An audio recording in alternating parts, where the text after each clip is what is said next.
আইন উপদেষ্টা ডক্টর আসিফ নজরুল বলেছেন, জুলাই আগস্ট গণহত্যার বিচার নিয়ে হতাশ হবার কিছু নেই।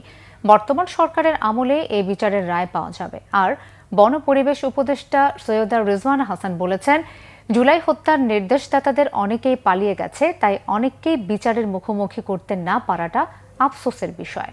আহমেদ সরওয়ারের রিপোর্টে বিস্তারিত।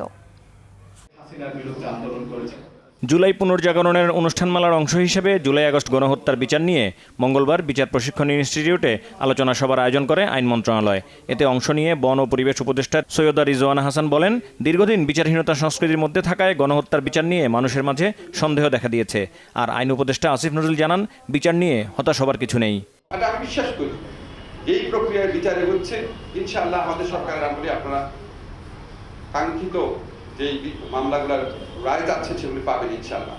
সেকেন্ড একটা কাজ আমরা করে যাচ্ছি, অবশ্যই তদন্তটা করছে, প্রসিকিউশন টিম করছে, ইনভেস্টিগেশন টিম করছে, এমন ভাবে বিচারের অকাট্য সাক্ষ্য প্রমাণ আমরা রেখে যাব, কোন সরকার চাইলেও বিচার থেকে সরতে পারবে না, এটা আপনারা নিশ্চিত থাকেন। যারা নির্দেশদাতা তারা কিন্তু প্রায় সকলেই দেশ থেকে পালিয়ে যেতে সক্ষম হয়েছে। আপনি তাদের অনুপস্থিতিতে তাদের বিচার করবেন, তারা উপস্থিত থাকলো না, তাদেরকে আমরা উপস্থিত রাখতে পারলাম না। এইখান থেকেও কিন্তু আসলে বোঝা যায় যে রাষ্ট্রযন্ত্রের কোন কোন জায়গায় বিচারহীনতা একটা স্বাভাবিক বিষয় হয়ে দাঁড়িয়েছে। আপনি হয়তো বিচার করবেন, ট্রাইব্যুনাল হয়তো রায় দেবে, কিন্তু তাদেরকে সত্যিকার অর্থে কিন্তু মুখোমুখি হতে হচ্ছে না এই ট্রায়াল প্রসেসে। এটা তো আসলে কোনোভাবেই মানা যাচ্ছে না। আলোচনায় অংশ নিয়ে বিচারের অগ্রগতির বিষয়ে কথা বলেন চিফ প্রসিকিউটর। যদিও সরকারের কিছু ব্যর্থতার কথা তুলে ধরেন আমার দেশ সম্পাদক। যেভাবে বিচার প্রক্রিয়া আগাচ্ছে, টপ কমান্ডারদের বিচার, একটা বড় অংশের বিচার আগামী ডিসেম্বরের মধ্যেই সমাপ্ত হবে বলে আমরা আপনাদেরকে আশ্বাস দিতে পারি। এই সরকারের বড় ব্যর্থতার মধ্যে একটা ব্যর্থতা আমি মনে করি, 1 বছরে আপনারা নতুন পুলিশ নিয়োগ দিতে পারলেন না। কি করলেন? এক বছর যে পুলিশ গোপালগঞ্জে পালিয়ে যায়, সেই পুলিশ আর দিয়ে আপনারা নির্বাচন করবেন। তো গোপালগঞ্জে যদি পালিয়ে যায়, তো নির্বাচনের সময় সব জায়গা থেকে পালিয়ে যাবে, তখন কি করবেন এই পুলিশ দিয়ে?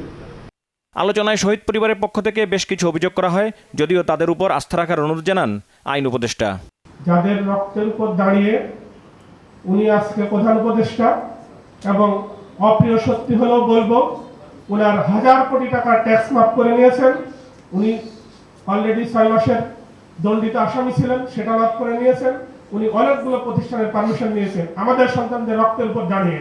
এখন আমাদের মুখোমুখি হতে উনি ভয় পায় কেন? আমাদের ব্যর্থতা আছে, আমাদের অক্ষমতা আছে, আমাদের অনভিজ্ঞতা আছে, কিন্তু আপনাকে একটা জিনিস বলি, আমাদের আন্তরিকতায় কোন রকম বিন্দু মাত্র সন্দেহ রেখেন না। আহমেদ সরওয়ার, বাংলা ভিশন, ঢাকা।